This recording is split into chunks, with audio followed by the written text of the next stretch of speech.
We'll guide you through how to use Todoist templates efficiently. If you find this helpful, consider subscribing and liking the video.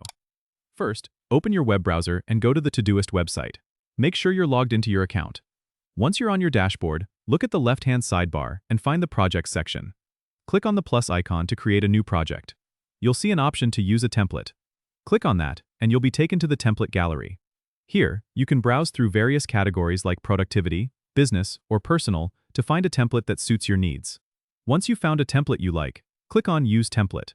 This will create a new project in your Todoist dashboard with all the preset tasks and sections from the template.